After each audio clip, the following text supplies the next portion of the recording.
And we're back. We're back. We made it, and I'm proud. I'm so proud because anybody who was, we want a real one, we would have dropped this show like a bad habit, but we're sticking it out. And we getting through these Mayfair witches on these Mayfair Mondays. Welcome in, you guys. Happy to have you here. Be sure to leave your comments below if you are watching the show, where you think it's headed, or if you're not watching the show and you're just here to be entertained, let us know that as well. Be sure to hit the like button and be sure to subscribe and go and venture off into some territory if this is your first time seeing any of the ladies here on this panel. We ain't gonna waste no time because who wants to waste time with Mayfair? Ashley, I'm gonna bring you out first. Are you ready to talk Mayfair witches? Not I, said the cat. Tyra, I don't know what was worse. I don't know if it was Lasher in his flower girl costume, if it was, the random makeshift tent in the middle of the ceremony, or if it was Julian taking over Cortland's body. But they've got to be stopped. Esta, Spalding, you must be stopped. You must do time. This should be a federal crime, what she has done and what she is doing. Now she got But to yeah, do I'm ready to time. talk about it. Do time. She got to do time. Real time. How much time she got to do, Ashley, to be forgiven for the show? 25 to life. Okay, 25. let's move on. Bringing her out. We missed her last week, and yeah, we're happy to have her back. Quana, are you ready to talk Mayfair witches? I guess I missed y'all too, but my goodness. I just was hoping that in the week I was gonna be gone, something magical was gonna happen. It didn't. So we here now. We're here now to talk about this show that is rapidly coming to an end, and Praise God. thank goodness. Quana said, and I ooped, it didn't, but we're here.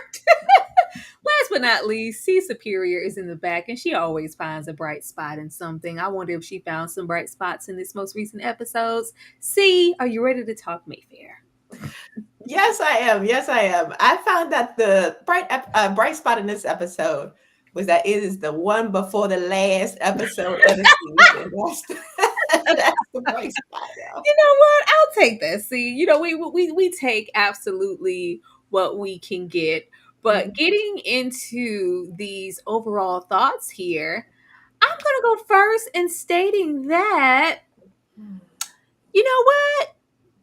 I wasn't half mad at this episode for once. Cool. This episode for me had some bright spots of what this show could have potentially have been if somebody really committed to the writing and the storyline and having character growth between Julian, Ian, uh Cortland. I mean, nobody's gonna like Rowan. We're not talking about Rowan. We're never gonna be talking about Rowan. I'm not talking about her. I'm talking about everybody but Rowan.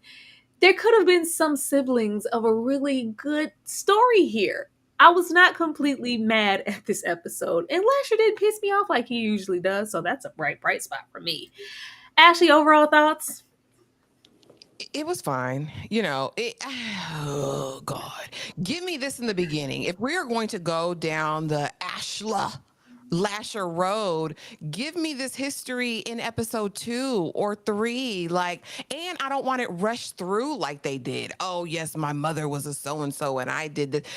Build this before, y'all. Oh no, the Taltos were good. So it must mean that the Mayfairs are inherently nefarious. But give that to us in the beginning. Again, it was fine. It's not a penultimate episode that I would ever want. I feel like this should have been one of the base foundation episodes very early on, at least segments of it. But I do think it had potential. I like Ian kind of as this villain. I really enjoy him and Julian's kind of, psycho father-son relationship. I'm absolutely here for that.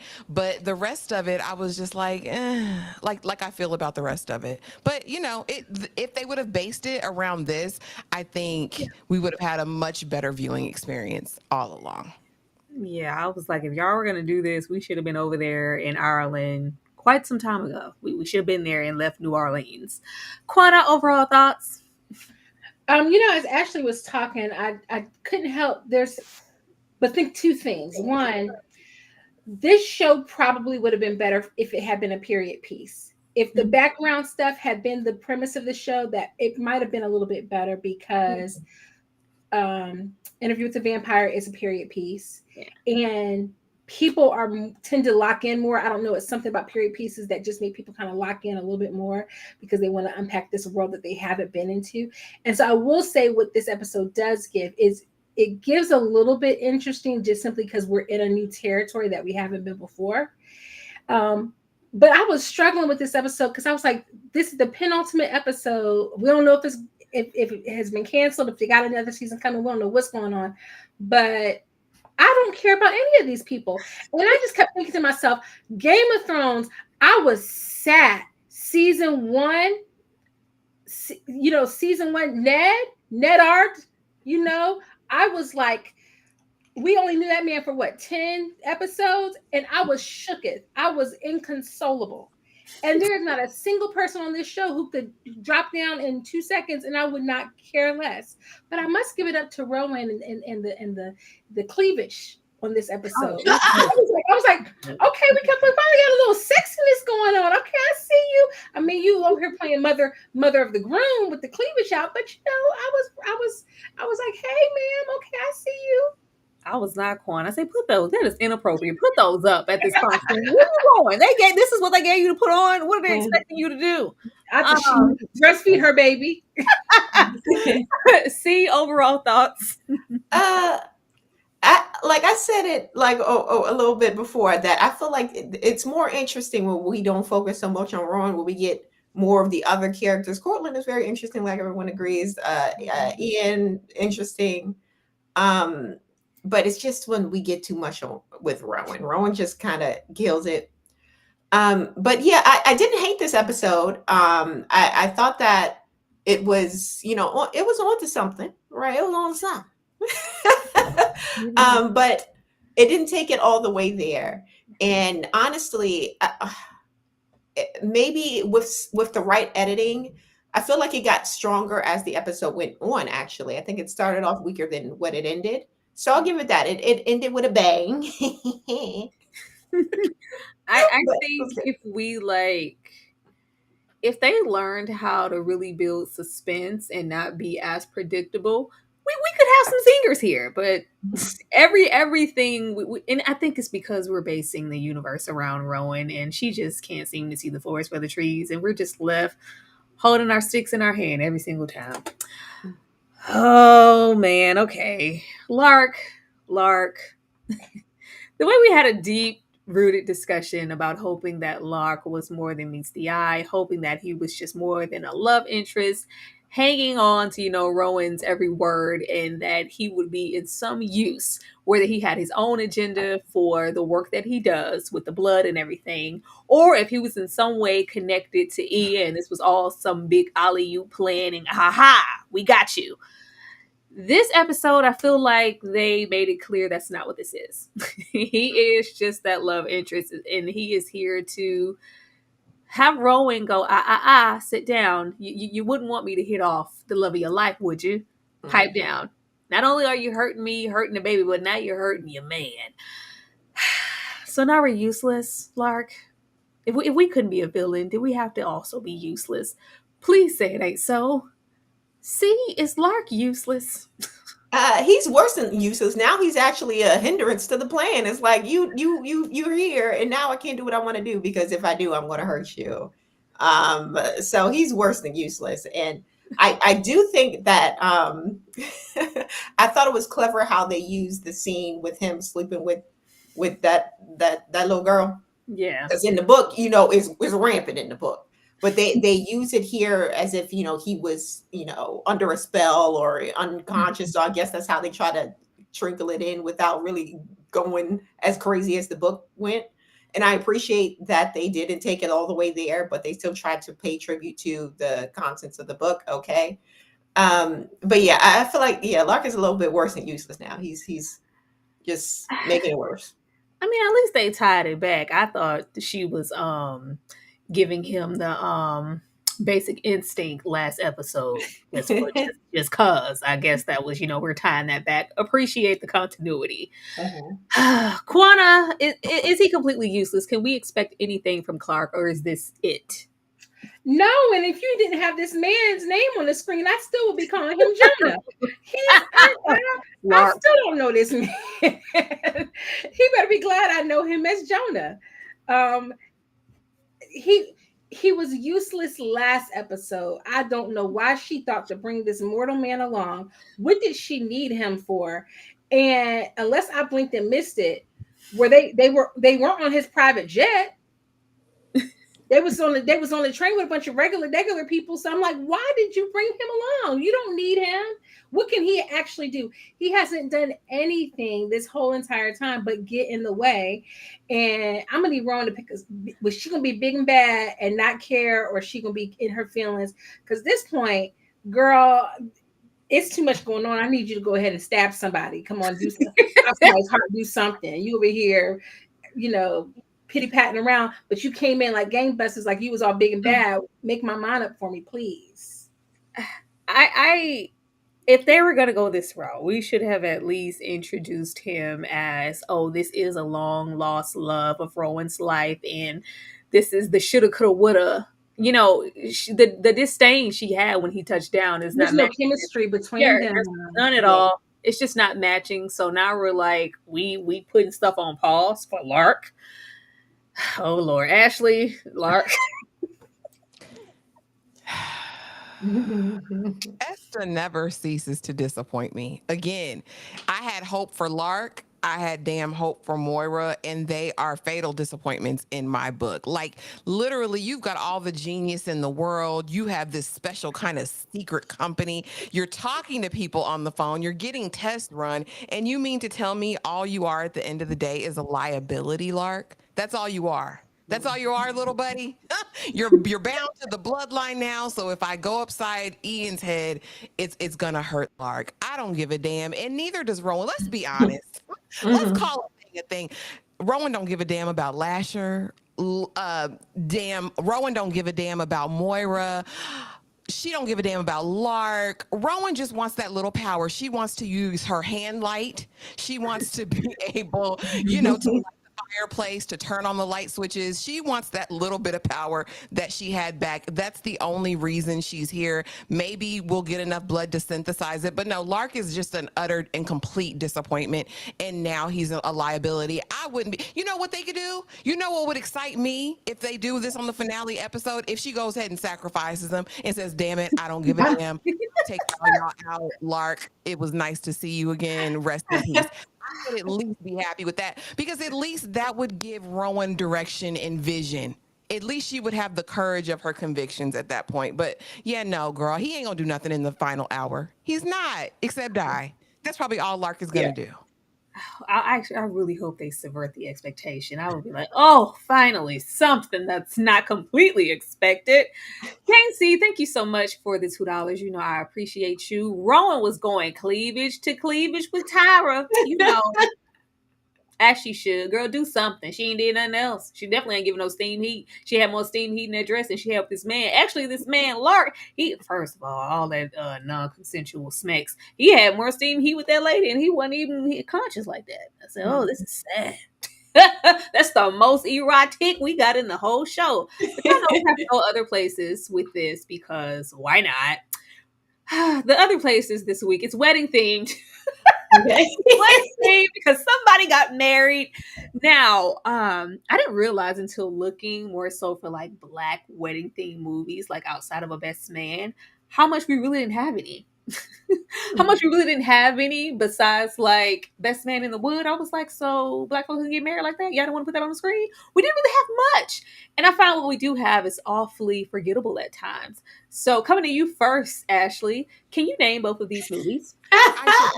Jumping the broom and Guess Who's Coming to Dinner, but a terrible remake, if I do say so myself. I'm going to stick over there. Isn't that Guess Who's Coming to Dinner?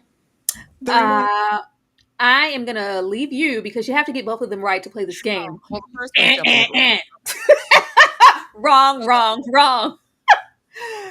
Quana, what about you? Can you guess both of these movies? I know the first one because I literally just saw a bunch of clips of this. Oh my word. Um, okay, so I know that the second one is jumping the broom. The first one is, oh my gosh. Oh my gosh, why can't I remember? Loretta, I'm so sorry. I can't remember. Boom, boom. No, Quana. No. Please save the day. See, come on. It's Black History Month. See, Ah! name both of these movies. Look, I need to call a friend or something. Well, I need a lifeline. I don't know neither one of these movies. Oh, Let me check the chat. What's going on? Oh, okay, I'm tripping. I'm tripping. It was a split screen. It was a split screen. The whole first thing is jumping the yeah, broom. the whole first thing is one movie. I'm bugging. You mean the movie with is that America? Yes, America and Lance Gross. It's family something. It's something about the family. Oh. I need a full answer, Quana. It's not enough. It's not enough. Too solid stuff, but it's not enough. Put your hand down. What you was over there doing? I don't trust you. What you was doing? Put your hand down. I feel like you went over there. My resources. I was using absolutely not. First of all, what we're not gonna do is cheat. Okay, we got enough going on with this wax show. Now we're gonna come in here cheating. That's what we're not gonna do. The name of these movies. This is, of course, Jumping the Broom with Paula Patton and Laz Alonso, Angela Bassett, Loretta Devine, and the whole crew in them. And we have America Ferrera, Lance Gross over here with Our Family Wedding. We also have. I knew it was family something. Forrest Whitaker and Regina King. You know, some folks over there too. But yeah, I didn't intend to do this. But when I went to look, I was like, all right, let's get a couple of. I was like, we really don't have much. I was like, I wonder if you know what we do have stuck out or anybody would remember it. Clearly, we did not. Moving on. I didn't think y'all would have such a hard time. Yeah. I thought somebody would guess one and the other, but y'all was like, what family wedding? I didn't watch that. Oh, Lord. I love Laz Alonso, Mother's Milk. I'm over there. Child, the way Rowan just picked a side, before we even picked a side, we were already on the fence, like, all right, she's locked away last episode. Where is this gonna go? But she's in this tunnel, like, oh, my magic's working. That means Lasher is close. Let me follow it and see where it leads. Chow opens the door to Ian's daughter and wife, and she gives it this vial of blood. So this is what you came for, right? This is your whole intent and purpose of being here. Getting this blood, getting your powers activated to go and rescue your sisters before that Mayfair house in New Orleans disintegrates. She throws it back. No. What's the real plan? What are you gonna do with Lasher? You better give me Lasher before I huff and puff and blow your house down. Because I mean business. How many of these doors do I need to rip off the hinges? Yeah, and take me to Myra. Goes all the way over there to her and drops her like a bad habit. She's like, nobody's really giving me any intel. Let me read their minds. They're keeping me at arm's length. But what I did they killed old Al. She's like, oh. Well, low key, you're a liability to the situation. I'm never going to get close to anything with you. How about you just stay here? Now that I know you're alive, I really don't give a damn. And she's like, well, don't you have a vial of blood? It's like, well, I gave it back because that's not what this is about. I need to save Lasher. Girl, what? I'm more disappointed in Myra over there because I would. We know she does it because they kind of flipped her character and her narrative before we could even really get invested and interested in her having her own perspective and maybe giving Rowan pushback and calling her out on her BS like she did before. You are really interested and invested in Lasher because of the power that he gives you. When the time comes, are you really going to kill him? Are you really going to? Yeah, we're not. So why should she expect anything different here? Yeah, she quickly leaves her in this room and walks off to do her business and follow that light at the end of the tunnel. Ashley, Rowan. The damn Fingerwick Chronicles. I'm so sick of that little, I can feel him. He's close. Just tell me where he is. Girl, go to hell, Rowan. Go right there. Go immediately there. So you mean to tell me 3 episodes we go from, this is my sister from another mister. You're my sister. I'm going to be there. I'll pull you out of the Victrola. I'm going to be there for you. We're going to be, we're down. We're sisters in this. I don't give a single damn. It's all about Lasher. And not for nothing, it didn't give mother at that wedding. It gave, you're about to hop on this D that I want. That's what it gave for me. Rowan is despicable. It's always about Lasher. She's never going to take him out. That's never been her mission at all. She wants to be in his proximity so that she can be this all powerful. And yes, y'all saying not true in the comments, but I think Esta Spalding wants us to believe that Rowan is beguiling everyone with her beauty and sex appeal. I think they want her to be a sex symbol. That's what they're trying to do. I think that's what they've been trying to do since season 1. It doesn't give that to me, but again, her hubris knows no bounds. You talking to that old lady like, I don't give a damn. I'll do whatever I need to do down here. Rowan is just gonna Rowan. I hope they hurt her. And I know that's terrible.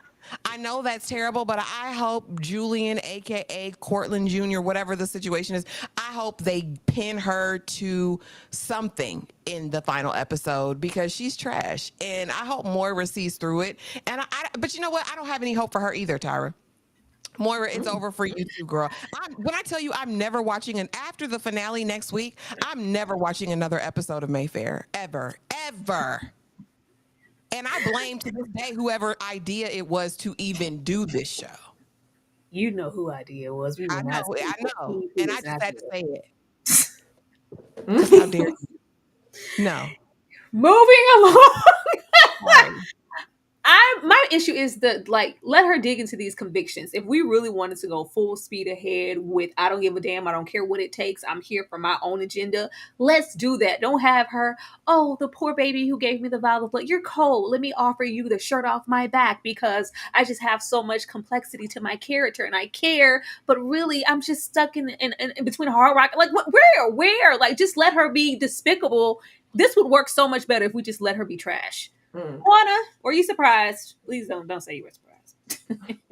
I wasn't surprised. I just been ticked off with whatever they decided to do with Moira's character in these last 2 episodes, point blank, period. Because she was one of the more interesting characters, and then they basically just fridged her the whole time.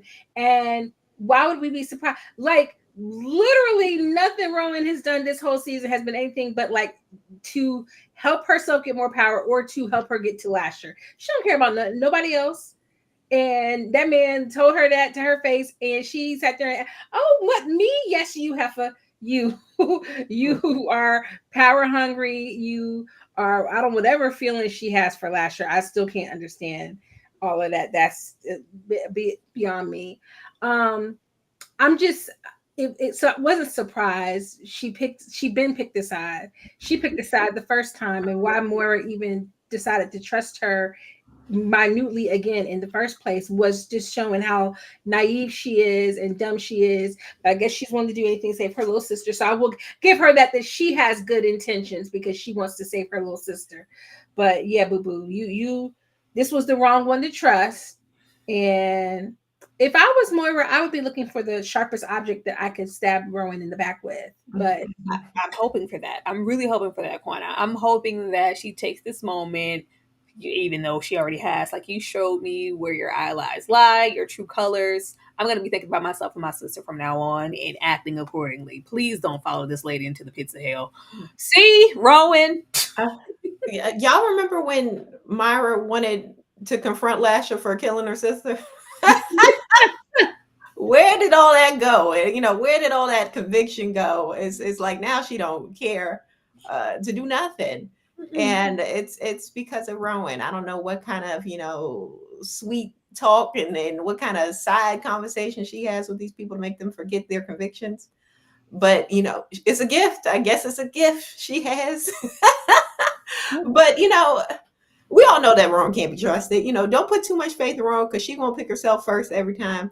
And that's the moral of the story. Don't trust Rowan. Right there.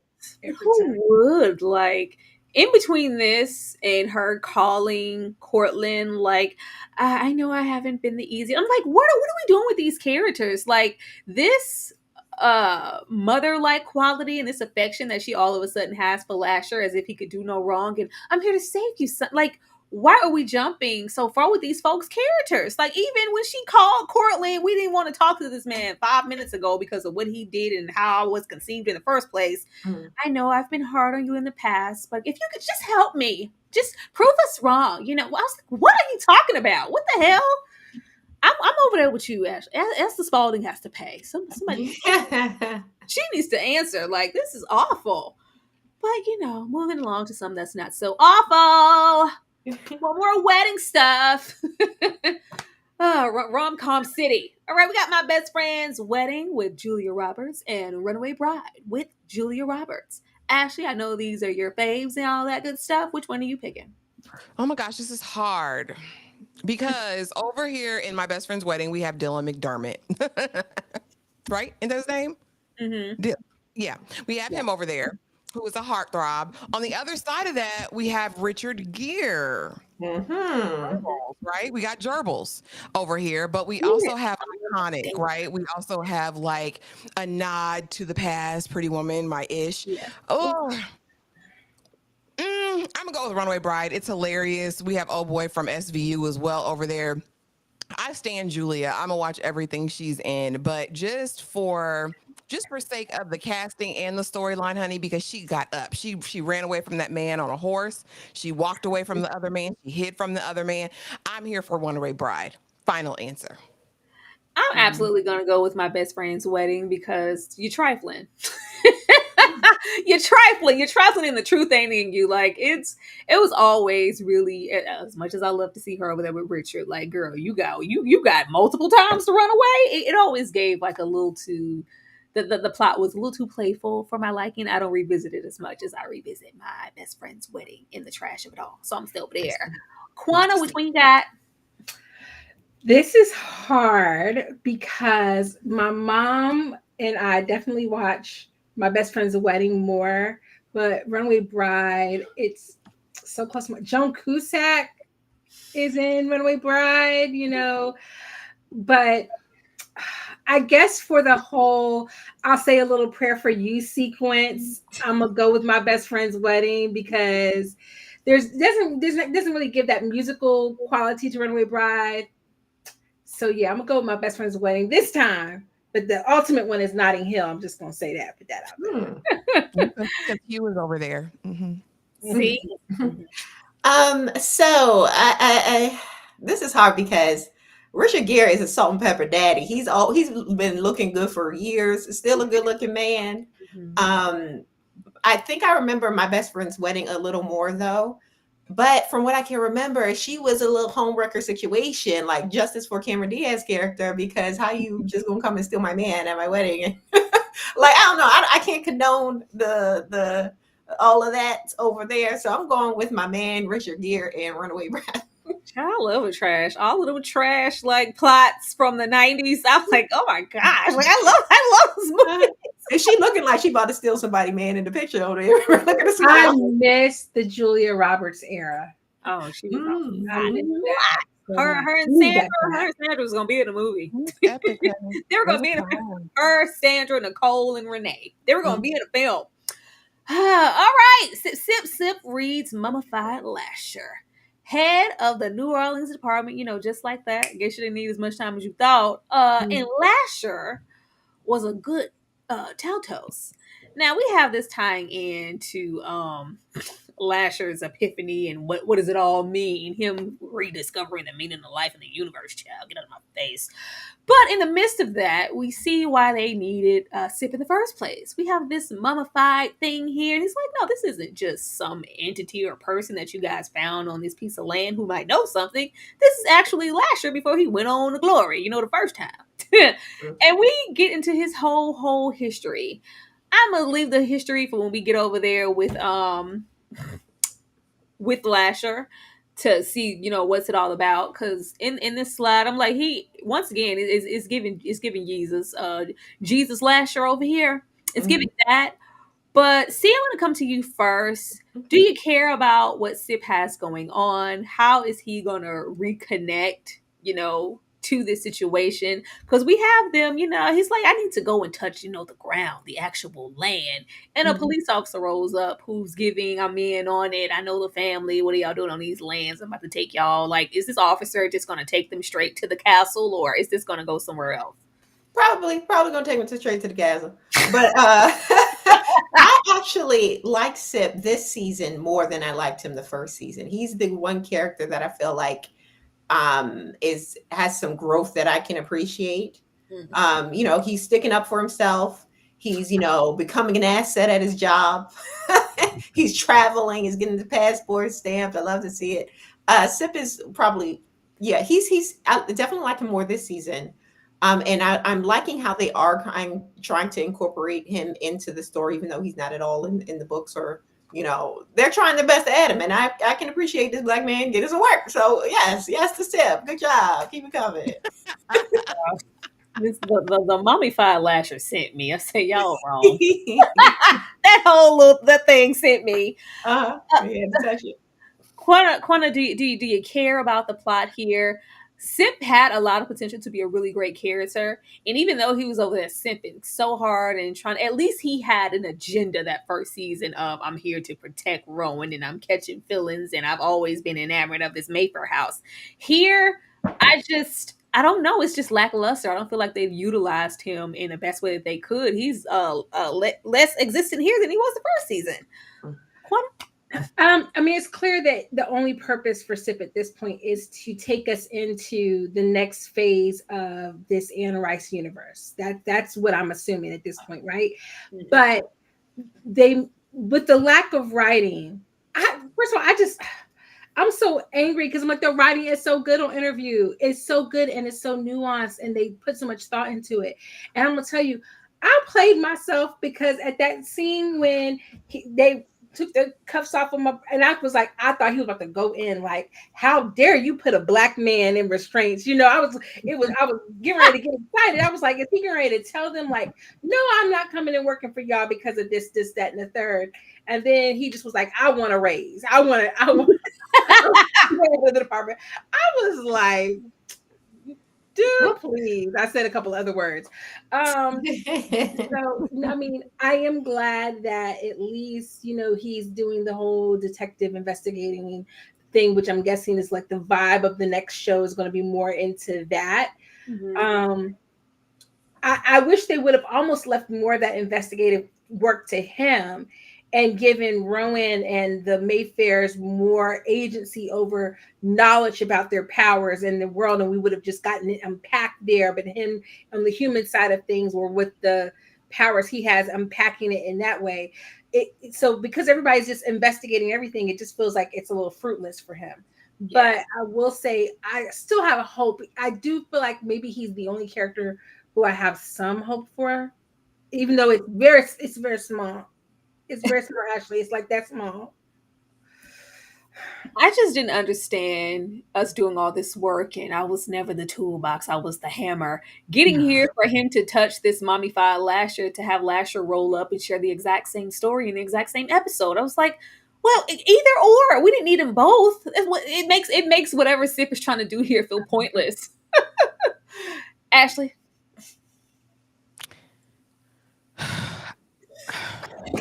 That's the deep breath. I'm sorry. She I said, just "Woosah."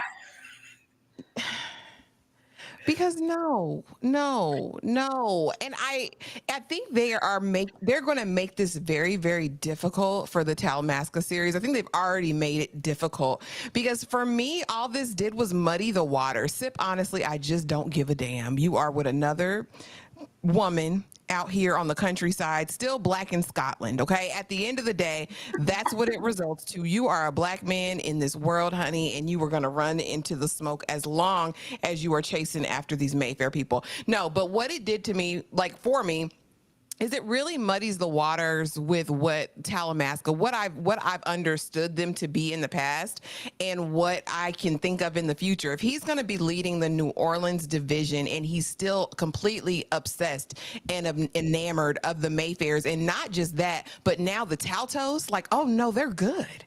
They're so good. Like, I just feel like it's another obsession. I thought the Talamasca was supposed to observe, record, watch the other supernaturals, not be obsessed and fixated with these small little things that are going on. As far as the reading of Lasher, okay, again, like you said, Tyra, redundant for no reason. It lacked impact. It was like, what was the point of this? Except to send Sip on another dummy mission. You're gonna go over there and you're gonna get caught up, Sip. Like, that's what's going to happen, because you ain't running them Taltos. They are going to breed whatever this master generation is after the humping at the ceremony. And all you're going to be able to do is touch the shroud and see the sex that happened. Like, I don't get what Sip's point is going to be. Like, was this the ultimate mission? Like, we brought you here just so you can touch on mummified Lasher and tell us his origins that we're finding out in the same moment. Like, I just really don't care. And now what? Now what, Sip? With what powers? You don't have no powers. You can't even use the spray. You can't even use the spray to take out the vampires. We saw that. You sprayed Rowan. Like, Sip is fine, okay? The actor who plays Ciprien is fine. Yeah. Beautiful, melanated chocolate man. I believe if he decided to grow a full beard, it would connect. But him chasing after these Mayfairs and the Taltos people, I could not be more over it. I can't. I was like, because that's important. Like, what, actually? Yeah, this just didn't. It just wasn't enough. It's just nothing here is enough. And I was like, why would we take this little one moment and I was like, were we supposed to just be like, oh, Lasher was good and getting to the origin, was that supposed to do something for us? It did absolutely nothing. God, I don't get the writing. But here we are. Don't ask me why I picked these two. This is a rush job. This was a rush job. We got My Big Fat Greek Wedding versus The Best Man. This could be difficult for some, because the way I love My Big Fat Greek Wedding. Ashley, which one? You would come to me first. Just for, you know what? I'm going to rock the boat. I'm shaking the table during Black History Month. Shaking the table. And I'm going to go over here with My Big Fat Greek Wedding. It's hilarious. I love a big brazen family where Windex cures everything. And I find it to be way less toxic than The Best Man. I'm a stick over there with My Big Fat Greek Wedding. Quana. Why would you do this during BHM, Tyra? You gotta make a choice. Because I feel like such a traitor. Now, on the one hand, this was the one time Terrence was fine as Q. When he gave that little sexy smirk up in the corner, when he was watching everything go down, I was like, oh yes. But I agree with Ashley wholeheartedly. Like, everybody's relationship on here was a hot mess. And My Big Fat Greek Wedding is warm and cozy. And it was my college comfort movie.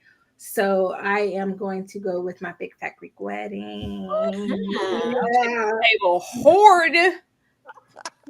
See? So, my mom had The Best Man on VHS. And I remember this movie. I don't really remember My Big Fat Greek Wedding like that, honestly. I know it was really big. I think they recently had a sequel. But from what I can remember of The Best Man, it was a little toxic, right? It wasn't like a little feel-good kind of film. It was some stuff going on. And I don't know if I need that in my little wedding movie. Sometimes I just want to put on something lighthearted and vibe and, feel the romance. So I guess I'm going with My Big Fat Greek Wedding. That's what I'm going with. Even though I hate that our one like main, when you think of like, ooh, what's a Black movie where Black folks get like, oh, The Best Man. It was very, very toxic. Yeah. Lance the Ebony Humper is over there. I'm going over there every single time. I love them Greeks and their Windex and all of that good stuff and the makeover montage of it all. We love some growth. But yeah, we're gonna go over there with Lance the Ebony Humper. It's chocolate over there. It's lots of chocolate over there. Tay Diggs look like somebody. Hirsch is over there. Quentin playing that guitar, going down them steps. Hell no. We going over there with the Ebony Humper. What? Oh, Lord. We can't leave that. If they just didn't do the scene where Lance was visualizing them getting it on, and red. Crying. Now, him crying at that wedding, saying them vows, like, oh my God. Like, my love. Oh my God. Morris. It was very hard. Like, baby, if you got to do all of that, let's just walk away. Let this man go suffer in silence elsewhere. As toxic as it is, I gotta go with the best man. Absolutely. Moving along, uses Lasher history and powerful blood. So what we do, I guess, get out of Sip's retelling aside from he was a good Telltales. He didn't start out this way. He was good, which is why I guess we're going down this whole path this season of Lasher. Oh, I just don't. I was like, what was all the evil omen Damien energy he was given when he came out the womb? Now he's just okay, whatever. But he was, just good all this time. Of course, the mama was a harlot because it's Lasher's mama. She was out here hoeing, laying low and spreading wide. And just when you landing low and spreading wide with the help, this baby's growing at a rapid rate, and we was just supposed to put baby Lasher, out of his misery. It's like, no, give me my son. I'm gonna raise my son. At which we have him discover these powers, this, that, and he's growing and he's healing the sick, giving to the needy, resurrecting on a Tuesday or whatever. Mm-hmm. And it's just like Lasher's having these visions, and I know my purpose, as he's later, of course, explaining it to Rowan, which we'll get to because Rowan get the hell out of my face. For you to be mummified in the first place, that means you died. If you were the giver and the blood was all of that, and what happened to you? I'm going to come to you first, C, because blood is powerful, and that's really what we're here for the land and the people to go forward and prosper, do to Lasher as they did in these times. But he did die in the first place. What do you think happened to him? So I kind of know, so I'm going to keep that to myself. But I will say that I appreciate this turn, if you will, of him kind of being not a demon but an angel, and it kind of leading to it's kind of the Mayfairs that are corrupting or perverting whatever this Lasher is. I thought that was interesting. It could have probably been explored and expressed a little better on screen. And Rice and these, biblical themes. She loves a good biblical theme, But I thought it was interesting. Could it have been done better? Yeah. But honestly, I've spent as much time here as I wanted to, so I'm not I'm not upset that they didn't drag it on much longer. But I thought it was interesting to see that, he's not a demonic figure. He's an angelic figure. Oh, please. Still can't stand him. I think these people sucked him bone dry. I think whatever he was given wasn't enough in this so-called community that he's about to go up for and marry into, and I know my purpose. I think enough wasn't enough, and they took him out and drained him. Everybody's here for their own agenda, including Rowan. Quana, how do you think he died? What do you think happened? I mean, I would imagine that one of the women killed him is what I'm thinking probably happened, because he's burning through these women as a source of his power. So I'm thinking if he's doing that now, at some point in time, he had to do that then. It just kept giving Jasmine from Angel. From the spinoff of Buffy the Vampire Slayer. I don't know if everybody's watched that. That is old. So I've watched it, but I can't remember Jasmine. I'm trying to remember. Jasmine was the character for oh my gosh, what's the old girl's name from Suits? Who used to date Lawrence Fishburne. Oh, the black girl? Yes. Okay, it's kind of. I'm getting it. Like, I just think like he's this, like they're talking about he's this angelic character, and I don't know that I believe that. I know C ain't trying to tell us nothing, and we ain't read no books, but I don't believe he's fully angelic. I feel like he's someone who, like, his powers can be used for good, but at some point he's gonna have to drain people or do something to them in order to get his power. So I don't think we're getting the whole story here, and I'm pretty sure that at some point one of them women killed him. On the way you reach back for Angel, you talking about Gina Torres? Thank you. Wow, my brain was not working to remember Gina Torres. Good girl, I was watching Angel. You know how they were all like fawning over her and everything, how she was like the god, and then of course the blood was the power. Ashley? Yeah. Here's the other fatal flaw of this show, right? Because you give us see, the baby said it too. The baby said, yeah. No, the fatal flaw for me was you give us this disembodied Lasher all season 1, Yeah. and the twain have never met. This disembodied spirit is still a spirit. Just because something was manifested, we still haven't seen the resurgence of this all-knowing deity or whoever he represented in the first season, and that's just lost on me. I agree with Quana. Lasher's not good. When that nursemaid came out into the forest, into the woods, into the trees to Merlin, she said, listen, this is a demon seed, baby. It's cursed.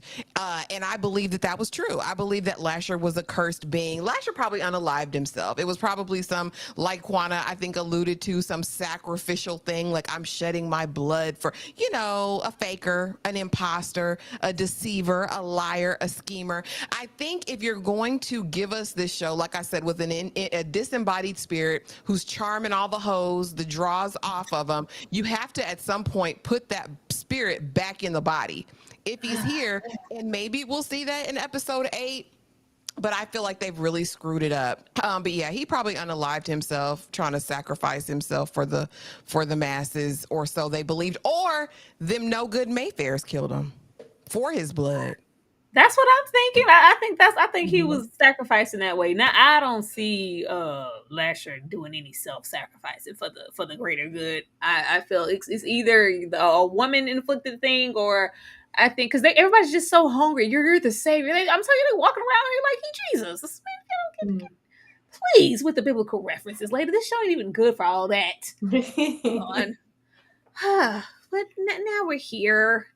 We're here. If there were going to be some black weddings, they probably weren't in movies, but they were going to be on TV in the 90s, child, because they ain't on TV now. But we take what we can get. We got Gina Waters and Martin Payne's wedding. It's small, but we got Overton and Sinclair. And then we got Jamie Foxx and Fancy. And of course, we got Dwayne and Whitley Gilbert. Actually, who had the best TV wedding? Okay, hold on. Who is this couple in the center, in the back? Hold on. Who is the that's Sinclair and Overton. Oh, I don't give a damn. We're going to go over there with Dwayne, because it was Baby Please. Like, that is the most dramatic, epic, let me steal you from Byron Douglas the third on that man's wedding day after he paid for this wedding. Like, listen, I'm here for all of the carrying on, even though that relationship, there's issues. Whitley and Dwayne's relationship is problematic, and we need to have a live to talk about it. But I'm over there. Whitley was beautiful, top to bottom, even though she wasn't supposed to marry Dwayne. And Dwayne was big fine in those days. Professor Wayne. We are discussing on terms of wedding aesthetics alone, not the shenanigans that occurred there. I liked it. I liked it all. I like the dramatic. I like the chivalrousness of it. I like the messiness of it all. It's gonna be Dwayne. Ratchet, you came up, an intruder. You had all the time in the world, Dwayne, to roll up. You gonna roll up? Will you, baby? Please. I was die. I was over there with Diane, because what you're not gonna do is roll up here and do that mess. I'm here for more of the sentimental things. I love I love when Overton and Sinclair get married, and you got Max and it got Overton and everybody there. Then you got Kyle over there singing as they go down the aisle, and Khadijah was there. I love that. That's not my favorite, but I just wanted to mention that. Actually, and then Jamie, he was singing down too over there at the Fancy, and I like the aesthetics of their wedding too. But if I have to pick one, I think Gina and them's destination wedding was a nice one. Yeah, Babyface singing and everything, and Gina and her Applehead was walking down the aisle. I would go over there with Martin and them, even though, damn it, are you happy now? Damn, it took a whole lot for us to even get there. But if we're just talking about weddings alone, you like Gina walk down that aisle? I don't have time. I was talking about the aesthetics of the wedding. As far as that is concerned, I'm gonna go with Gina and them. Corner.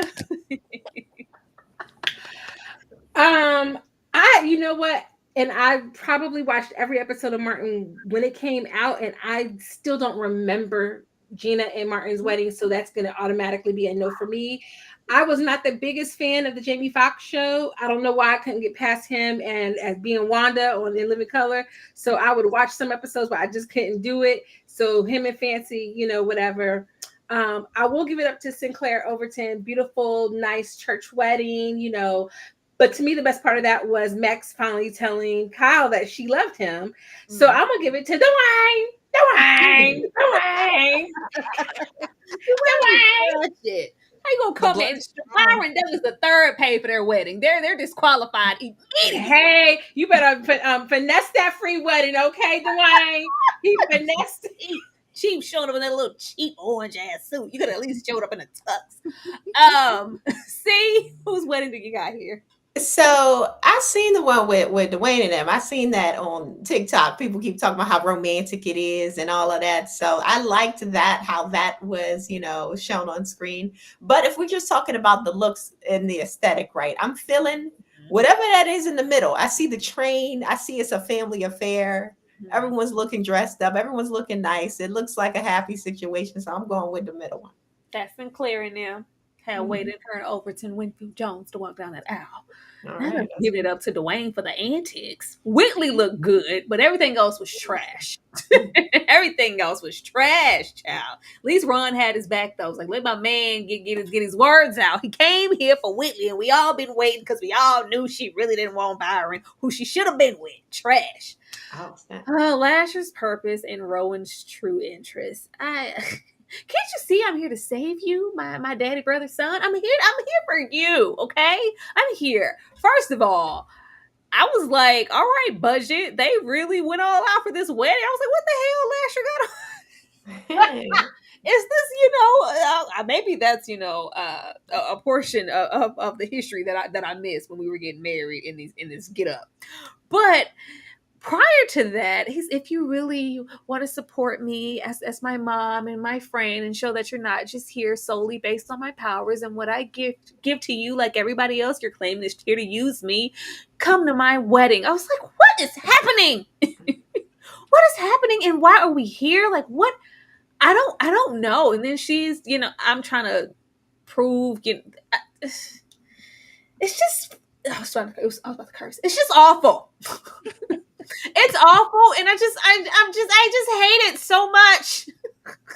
I hate it so much. Like, I hate what they've done with Lasher. Like, at least in season 1, he had his it was stronger there.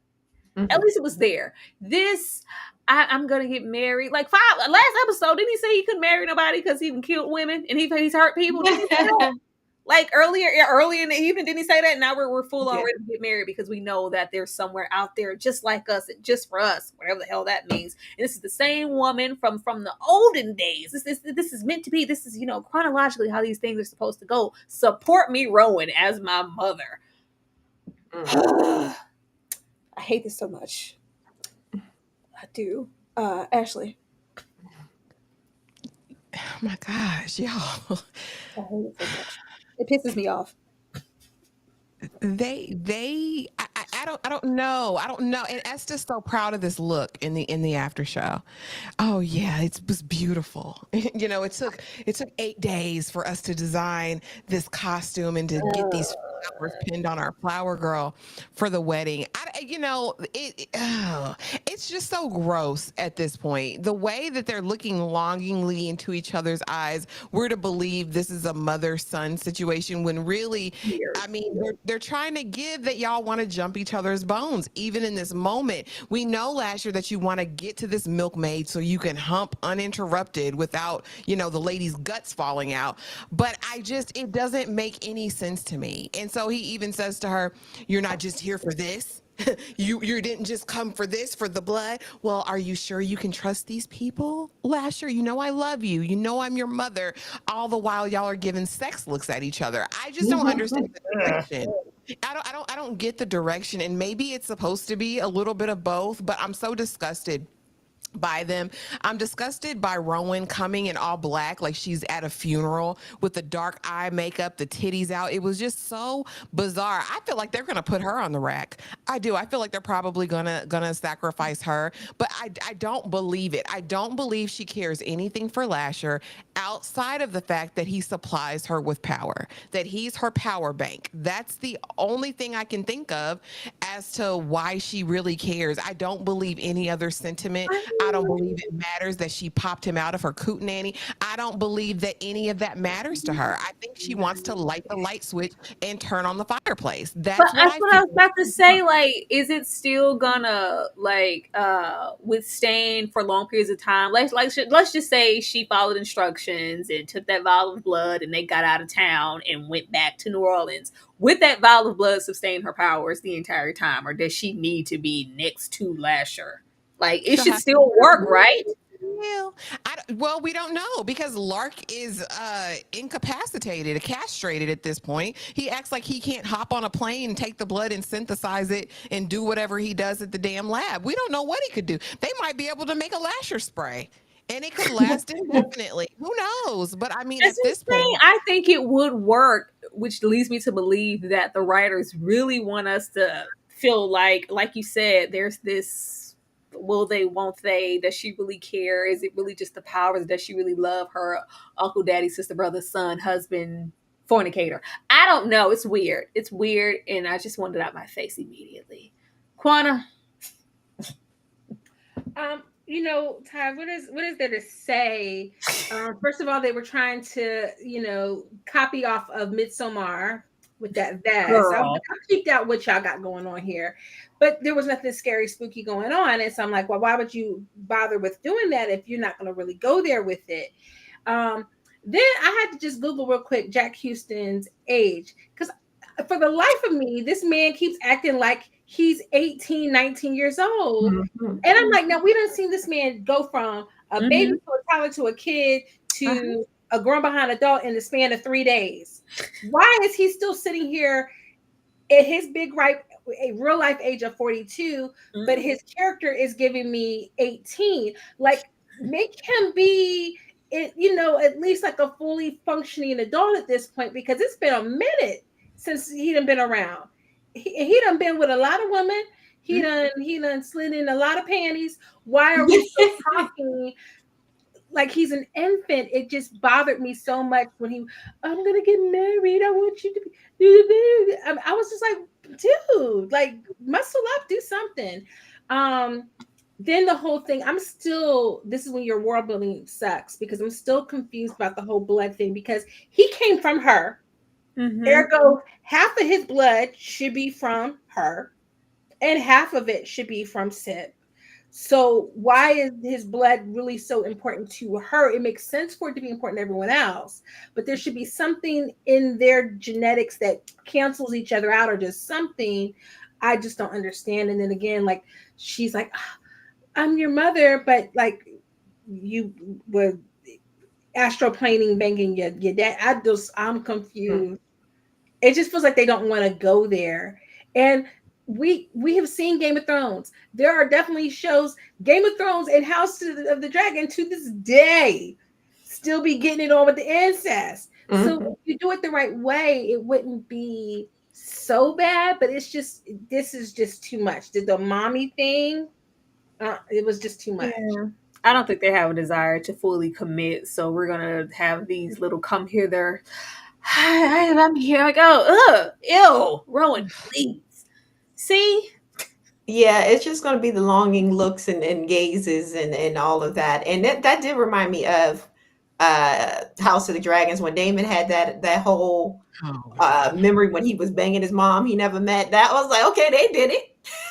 So y'all might as well do it here. Is it? Y'all already heavily implying it to the point that you got her breasts out to distract him before his wedding. It's like, just take it there. But yeah, Rowan don't want the blood. She want her man. That's what it is. She don't care if the blood work or not. She know it probably work if she take it. She want her man. If it don't come with the D attached, she don't want it. So, but like even, but it's always been like a power thing. Since when did she want him in that way? Is my question. Like, all of a sudden now it's something more than just your powers. She in season 1, she kind of want to remember when she was in the dream sequence, and after he done smashed and passed, she was calling out for him like she wanted to get him around too, but he already disappeared on her. She got a thing for Lasher, low key. She just don't want to admit it. I can't stand her. I can't stand any of this crap. It's awful. Moving on. Now this is just open. It says name your favorite / worst movie weddings. My favorite movie wedding will always be Coming to America because it ate down. It was absolutely gorgeous. Don't be trying to steal my movie, y'all. Get y'all own. Um, my worst, like the wedding I hate the most, is Sex in the City. Like that was awful. First of all, Carrie, you out of line for allowing Big to play in your face for all these years, and then come there and then you gonna beat him. I knew you would do this. I knew, like, of course you did it. Why we here, Carrie? Carrie did all the stunts and shows to be jilted at the altar by Big, who all of a sudden realized it was just an awful showing, and they were too old for that. Ashley, which I'll go movie, show, or first. whatever? You know What? it's gonna take me 2 minutes. You know it's gonna take me 2 minutes to even think of some movies that got weddings. I don't know this off the top of my head. I'll come Really? back. Please come back to me last. I'm gonna come up with it though. Yeah, I gotta Quana? think. Ashley said she needed time. I forgot she don't watch movies like that. I'm sorry.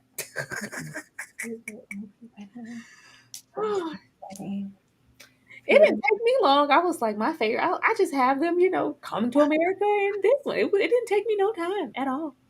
Another one of my favorites is Crazy Rich Asians. I love their wedding. It was gorgeous. Oh, see, why'd you say that, Oh, no, Tyra? you can have it. You can have it. You can have it. I was just Oh, okay. I'm gonna go with. Since you said I can't take Coming to America, I'm gonna take Crazy Rich Asians because that the water. Mhm. Oh, that was so money. Well, Lots of it. the worst. It's not really that the wedding itself was bad. It was just who was getting married and why they were getting married and the whole situation. I'm gonna go with Twilight. Oh. Yeah, Not because the wedding itself, although her dress was ugly as all get out, and it wasn't matching the ring at all. The ring wasn't matching the dress, and that was supposed to be the whole thing, and I didn't like it. So yeah, I'm gonna stick with that. I'm gonna put feet to the fire. I'm sorry, C. I love you.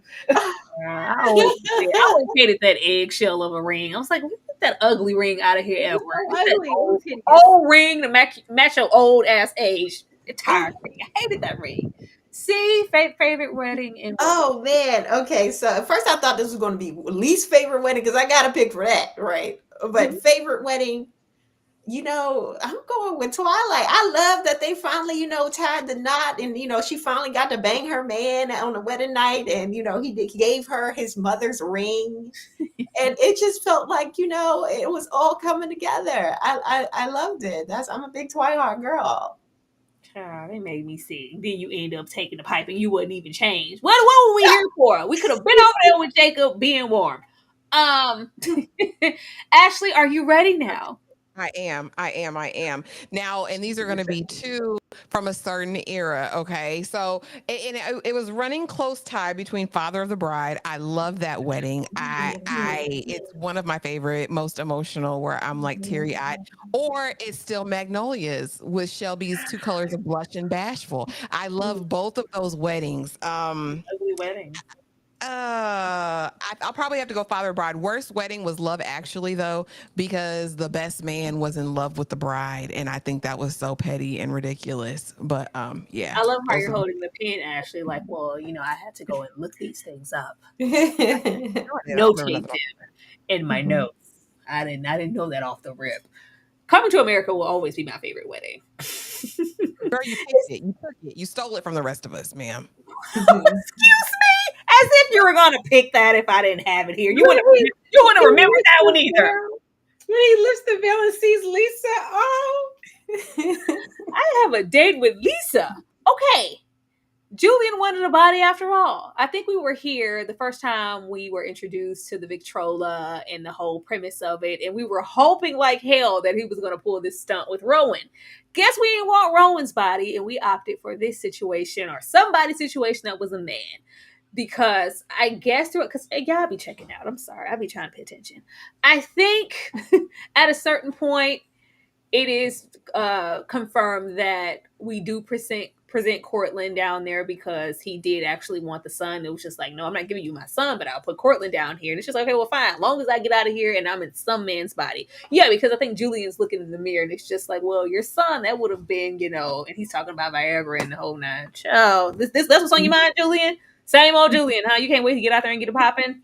But we have Cortland early in the episode after we've had all that bonding between him and Ian last episode and just kind of getting into the meat and potatoes of, why are you lying? There was never these scenarios. And well, that actually erased my memory. I don't remember a whole lot, but it's all coming back. And just Ian trying to see like, which side are you on? Where things lie, at which they just kind of bond over Julian's piss poor parenting. And it's just like, oh, dad's gonna get out. Oh, I'm gonna go in there with you because I'm trying to have a change of heart and be on the right side of history and really help situations instead of thinking of things so selfishly, at which the rug is pulled from underneath him and the rope is thrown to Julian. See, how did you feel about this? I honestly, this was a point in the show where I was thinking this is kind of interesting because there was at one point I was thinking I wasn't sure if Cortland was going to double cross Ian or Ian was going to double cross. I felt like it could have went either way, right? Because they were both. I was looking at them both sideways, right? And when we get into Julian's Victrola, and we see he was trying to steal the body, and he gets out, and he did mention something about hemorrhage or whatever that son's name is. He did choose Cortland because his gift is like immortality. Even though I would have chose the son because nobody trying to be in his old man body for forever. But Julian is down with it. But this was probably the most interesting part with these three characters together. Is there's something there. I wish they would explore it a little more. But there's definitely a little more intrigue here with them. So I like that scene. There is, and there's something unfinished because as soon as he's out, it's just like, well, now that you're here, can we now do away with that heroin? Clearly, he has some purpose for her that nobody knows about except for him and maybe, the higher ups. But Quanah, were you here for this? Did you feel sorry for Cortland? The part of me that Cortland is probably the most interesting character in the family. I didn't feel sorry for him, but I'm intrigued by all of this. I wanted to get more from him. And I felt like they just weakened his character so much in this whole backstory about being abused by his daddy and having daddy issues that I wanted to kind of see something else happen. So I give him a little bit of sorry, but I blinked and missed it because how in the world did they get Julian's Victrola to Ireland? Did they take it? And they have their own. Two different ones. Yeah. So his spirit is in both of them? Was it made from the same wood? They don't. Quanah, you asking? Yeah, look, let me slide down. I'm asking too many questions that they didn't think about. So I was sitting there like trying to rewind. I'm like, wait a second, I'm grading papers. I'm like, did I miss something? What happened? They have. I mean, this is the most interesting thing that happened in the whole episode, so I will give them that. Yeah, I wish something like this would have happened sooner so we can really get into it. Like nobody has outside of the Black Mayfairs down there in New Orleans. Nobody spent enough time with Julian to know that this isn't Cortland. So who's going to be there to kind of read it? Or maybe if we had Mara out to read minds, maybe maybe we could figure it out then. But I did think that this was interesting. I just wish that they really push it and bring stuff home, and it's just kind of a lot of these things. Always anything good in the show feels like a happy accident, and I don't like feeling that way. Ashley, did you care about this? I mean, this was fine. Like, I'm really sad about Cortland's ineptitude. Yet again, another character who is just a disappointment and a failure. I give his character an F at this point. Again, he started out so strong with all of the potential as a great villain. You're this old, Cortland, and you're this delayed. You're this old and you have no awareness. You were raised by your father and you have no idea about what he's capable of. Yeah. Like, make it make sense. Your brother Ian bullied you. You were estranged from him. You see the Victrola. You know that they use it. You know that they use it, Buki, and you know Hamish has no allegiance to you. That is Ian's son, who he rules with an iron damn fist. Like, it just made no sense to me that you were just willingly going down there without anybody to throw you a rope that you could trust. But going down there, no. Julian always had grander ideals and a greater mission. He is a horn dog. He is ready to sling dingaling all across Scotland, probably starting with Rowan. Now, that's one thing I don't want to see. I don't want to see that. But I'm here for the torture of everything else, But yeah, at least I was going to compliment something and then it left. I really was. Well, yeah, at least we were getting into continuity between him and his raggedy daughter Rowan, because they both fell for the same okie doke and the same son. They both went in eyes wide open, all trusting, falling into really, really predictable traps. Like, why wouldn't you? Okay, well, just in case somebody I came here with be on the outside, because I'm right. Nobody tells anybody anything. Same thing with Rowan when she got locked in that tunnel. Like, I don't know how many times are we going to be able to pull the okie doke over Cortland's eyes. It's really sad. Like y'all say, he has the potential to be a really great character. I feel like we about to, even shut Ian down, the way he's just kind of under Julian's thumb, and it's just like falling right back into the place of being sunned. I was like, pick a villain and stick with it, please. Stick to it. Let us know who we need to be mad at. I don't know. But before we finish it off, this baby, I had already told y'all pissed me off last episode when y'all had Lasher tied to the damn tree, holding on for dear life with that milk leaking from his mouth, like, oh, this primitive beast, he can't even contain himself. We gotta hold her and him back, and we just let them. Like, first of all, y'all need some bigger man in the back. They're gonna be pretending to hold him back from anything. But all right, it's just like, oh, this is just animalistic loving. Like, get this stuff out of my face, please. But in the end, y'all, motives have been revealed. Aha. Earlier in the episode, we had Lark just come to, like, oh, did something happen? Oh, they said get prepped for the wedding. I'm going to get prepped for the wedding.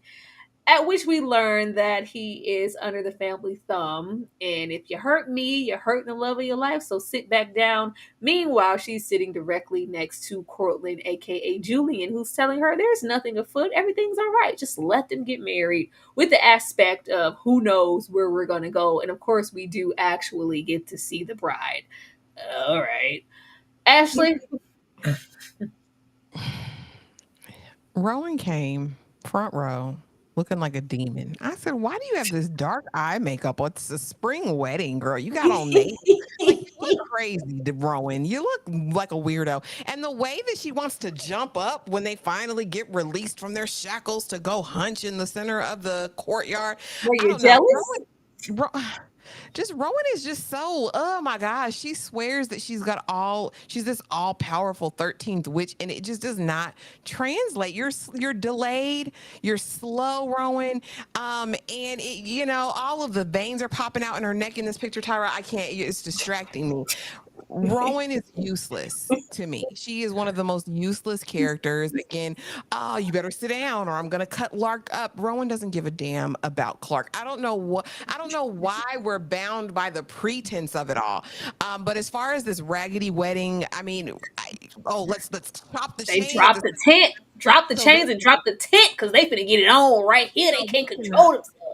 So they can hunch in front of everybody, this weird looking milkmaid, like in the reveal, like, oh, she was going to be this captivating beauty. It just fell flat to me. Everything this Esta lady does falls flat. I didn't care. I didn't give a damn. And every time I'm reminded that he was in Boardwalk Empire, it pisses me off that he's over here playing this character. I hate it. There was nothing about this wedding that was beautiful, magical, that was like, oh, we're about to get into some intensity. This is going to be steam heat. No, it was disgusting. I don't want to see you guys lactating. I don't want to see milk dripping from any of your orifices. I don't want to see the tent shaking.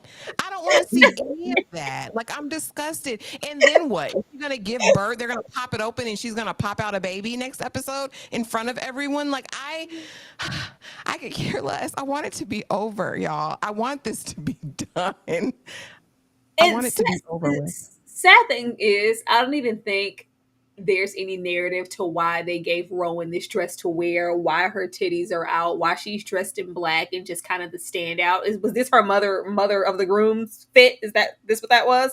Like, this is just for aesthetics only. Like, remember, she's cute. Remember how much y'all like her eyes? And it looks, she's giving titties. Like, Esta, please.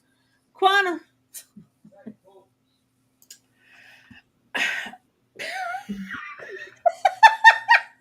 Ashley took me out so bad. I was trying to hold it together. I mean, look, we wait till the 11th hour for Rowan to pop some titties out so that she could be sexy. We were supposed to get sexy the whole show because interview is sexy. We didn't get sexy at all. They didn't even give a sip with a t-shirt off, sweat dripping scene yet. He's supposed to be baby Sterling K. Brown. Sterling K. Brown don't keep a shirt on. I'm trying to just figure out what's going on. So you finally get here and you wait to the 11th hour to give us something that could be shocking, but you tease the shocking. But honestly, it wouldn't even make sense for them to show anything because we've been cloaked behind everything else. Everything else has been so mild and tame so far in the show. But that would have at least been something, like them just getting it on in the middle with like the screens. I mean, I guess they were just regular hunching, but I would have liked it better if maybe like he had turned or gave us like a little bit of like Rosemary's Baby type action. But again, we don't see any of that. So I'm just trying to figure out like, why is she trying to stop the wedding? Is it because she wants him? Because that's her man. That's my man. Like, what is it? You're not going to do nothing about Lark? That's the man's name, Lark. Because I'm about to call him Jonah again, y'all know. About Jonah being, I guess they done gave him some blood, tied him into the family, did a little midsommar, put a little drop of blood in the but does that mean he can no longer, because it was like he was under complete spell. It's like, no, sit down, no, come this way. Does this mean you're under their complete control? You're more than just in the family from the looks of it. I'm thinking that's what it is. That's why the little boy, when he tried to make the little connection with the little baby boy and he thought he was getting somewhere, but that boy is locked in too. He was like, you go to school, you can go be somebody. You could be somebody. And I want to be somebody. Go somewhere. Wake up and pay attention. So I just and again, this is just more confirmation of how Rowan just really is inept, and she can't even. She was inside of the Victrola, inside Julian's brain, I guess, and now you don't even realize he's sitting right next to you. Yeah, that's so what just I'm saying. Shows she's so weak. Like, where do the powers lie? How far do they go? I was hoping we would end off the episode with hopefully Julian not knowing the extent of her power and she's gonna play it cool. But I know this isn't Cortland. Y'all can't never give us nothing. Even just a little something like little to the side, that's suspicious. Like, what do you mean? There's nothing. You didn't get any information. You were gone for quite some. Like, you tell me something. Remember we talked on the phone and you said you were gonna try. Like, it was just nothing. No side eye. She's just gonna be dumb, just slow till the end. See. She can't put it together because she's distracted because her man is getting married right before her eyes. That's what the problem is. She about to pull a Dwayne and stop the wedding. And that's what's the whole purpose of the cleavage being out, to be distracting for Lasher. But I noticed that she got some competition in the blue eye department because wifey got them same piercing blue eyes, baby girl. So you can't even distract them with the gazes and the looks anymore. So I thought that was hilarious. But I thought it was a pretty wedding, right? It's a pretty spring wedding, spring outdoor kind of situation. I like that, they had their traditional, garb on, the men at least. Yeah. Rowan looked scary, but everyone else looked good. And the whole modesty blanket tarp thing is hilarious to me because I always thought that AMC kind of took it there. Like I feel like They back in the day, do. Normally they I told you this show is built in prime ready to go for the CW. I don't know why. yeah, We barely see any blood and we rarely see any sex. They cut away and they leave these scenes just as quickly as they start them. Now, when they pulled this tent down, I literally went. I did yeah. Malcolm and so I was like, here we go with the shit. What are y'all pulling the tent down for? What are we pulling down the damn tent for? We can't never have nothing. We can't even get a little beastly and let us see something. Let us see Nothing. this Not passion. even no thrusts or grunts or nothing. They just said put the tarp down. It's they're not the modesty blanket. Y'all, please. I mean, because they showed more skin in Robin Hood Men in Tights when Mary had that little chastity belt Yes, on. fact. She pulled that skirt back and she had that little chastity belt. No, They showed a little. They could have did a little something like that. so no skin, A no little thing boobs. to the It's side. the most skin we got Oh, all season. This that was a good one partial too. pale pasty chicken cutlet cleavage on Rowan. I don't want to see this. Her Mhm. white ass. This show pisses me off. I'm sorry, y'all. This makes me mad. Put this pasty white woman in my face all season and she ain't doing nothing. She ain't even likable. Y'all gave her this job because she has blue eyes. Go to hell. Ashley, one of these have to go. Oh, the wedding singer can go. The wedding singer can go. That was The so wedding quick. singer That can was go so immediately. quick. Yeah, no need to even think So about it. quick. I like Adam Sandler in moments. I like Drew in moments, but get rid of it. Princess Bride is iconic, and the wedding planner. I mean, it's cute. J Lo was in her bag with these rom coms in this era, so yeah, it's the wedding singer for me. Get out of there. I'm gonna go. The wedding planner can go. It can get out of my face. I was never hearing outside for J Lo in her early mid '90s rom Oh, com era. J Lo is Selena, and that's all. That's all I got for her. Selena. Selena, anything for Selena. That's all I got. I don't have nothing else for J Lo. You know, peace be unto that woman, but it was never that. The Princess Bride and the Wedding Singer will be staying. Quana, Um, Now the rub is I've never seen The Wedding Singer.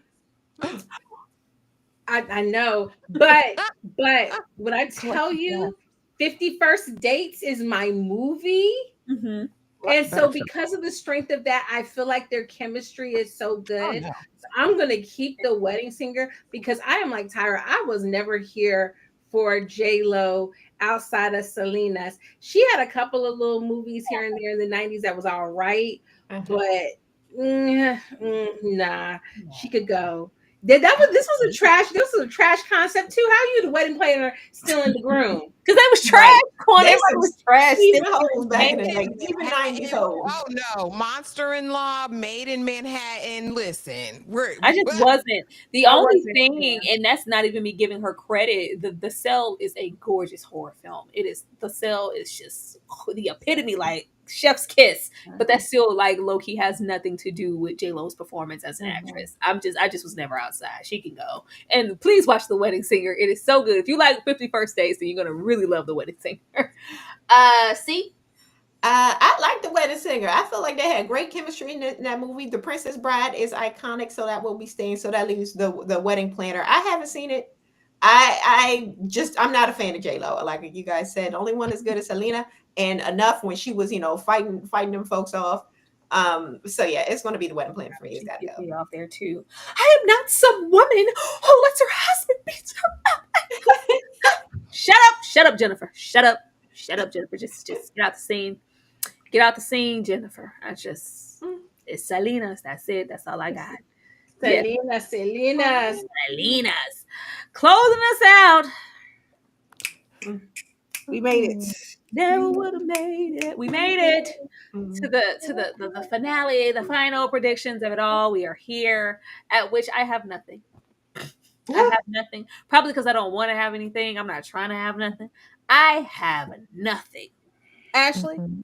Not a damn thing. I just honestly don't care. Like I said, I think that she'll pop out a baby at that same wedding. They'll open the tent.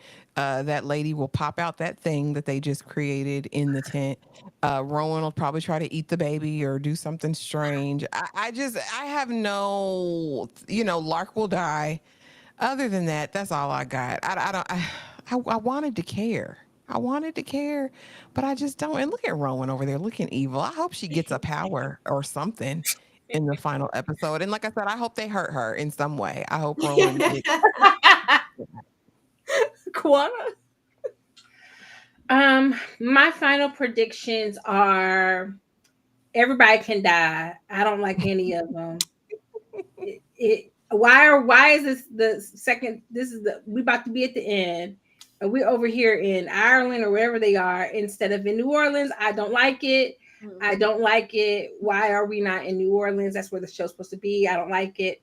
No, I think they're gonna kill Lasher, Ashler, whatever the man's name is, or they're gonna try to, and somehow or another, they're gonna all get taken out, and it's gonna be the end. There's no, I just don't know. I don't see it for anybody. I don't see it for anybody. Wipe the whole family's power out. They don't. None of them deserve it because they don't even know what to do with it.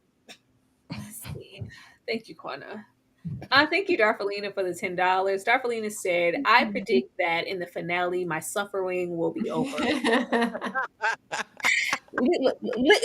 least we stuck it out, y'all. At least we stuck it out. You can't say that we aren't committed. I was here every Monday. Doing these, like, y'all don't know how much it takes for me to. I don't even want to do these slides. I don't even want to give this show an ounce of time. And I was like, you know what? We finished what we started around here. I'm committed, and we're gonna go. We're gonna go. See, any predictions at all? Okay, so I have a prediction that Lark ain't going to make it through. I think he's going to die.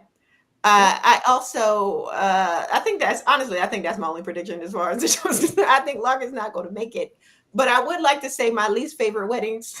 Oh, I'm sorry. Did I skip your least favorite? My least favorite wedding is Thumbelina, when she had to marry that toad man. That was one of the worst weddings, and luckily her boo thing came in at the nick of time. And my other least favorite wedding. What is this, an animation? Y'all never seen Thumbelina? Yes, Thumbelina. Yes, Thumbelina. Yeah, it's just a cartoon, but it's a back in the day cartoon. It's a movie. But my very worst wedding is that movie Claudine with James Earl Jones. That was the worst wedding because he was dusty the whole film. Her son had to clock him in the face to get him to come and do right by his mother. Awful. So that was the worst wedding. That one. I have never seen Thumbelina, and I'm good on that. What? It's so good. Look it up. And the music is good. Thumbelina. Okay. She said Thumbelina. No, all these people can go by the wayside. Everybody could die in the next episode. They can just kill everybody off. Like, don't leave it open. What kills me is I really think that this show is going to get renewed. I really do. Something in my bones just makes me feel like it's going to get renewed, and so many other things just don't, and it's just really unfortunate. I want to know who do you know, Esta? Who do the showrunners know? How is this show keep getting funded? And who? Because we're hate watching and commitment watching at this point, but who's like watching it going, I love this show. Is there a community for this show? Esta's slinging some good cootenanny. That's all I can come up with. That is all I can. She knows somebody that knows somebody that knows somebody. Because there's no way this should have gotten a second season. It's stressful. No. Well, y'all, before we tell y'all what we got coming for the rest of the week, we're gonna be getting into some blackness before we were absolutely done with Black History Month. Of course, we've been having our watch-alongs. This week is my turn, and we got a Black director, a Black writer, and an all-Black cast, and this is what we're watching. If you want to be a part of it and watch the movie and all that good stuff, please become a member. We'll be right back. In this neighborhood is a house where souls never rest. You're invited to share their secrets.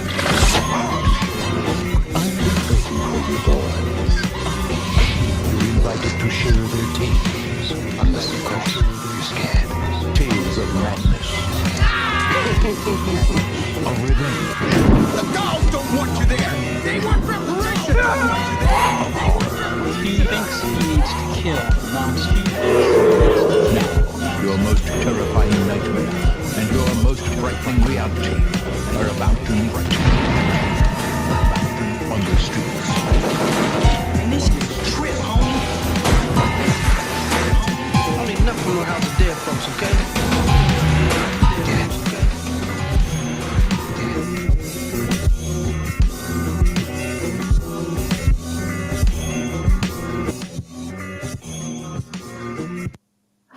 All right, as you guys can see, we are watching Tales from the Hood. If you want to join us, you know what you need to do.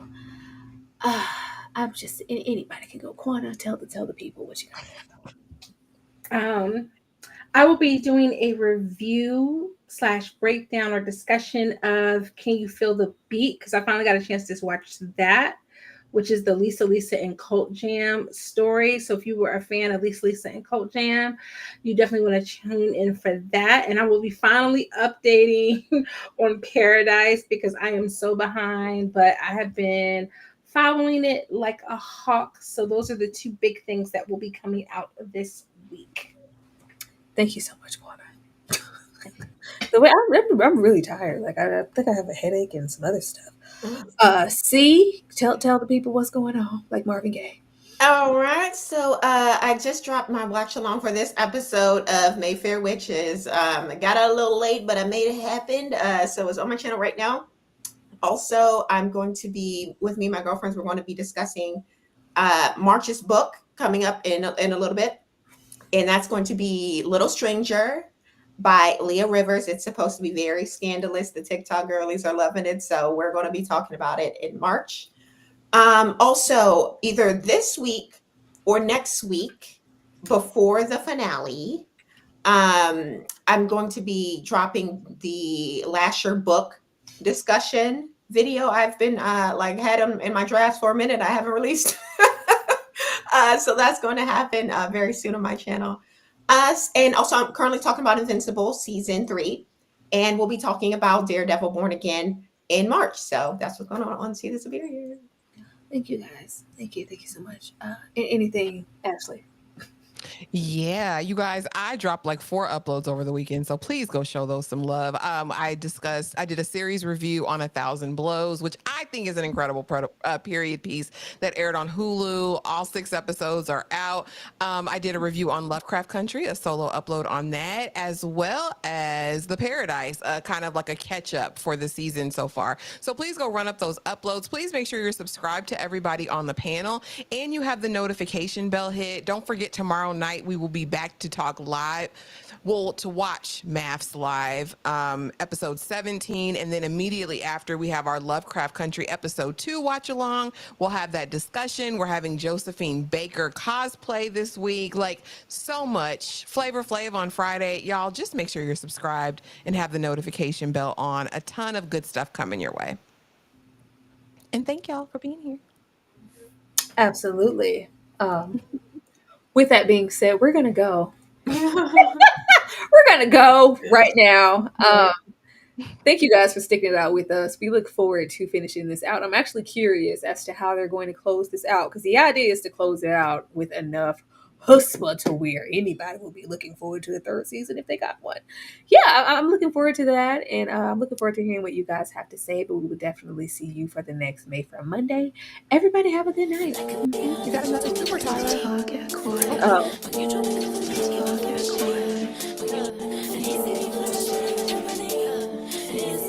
Oh.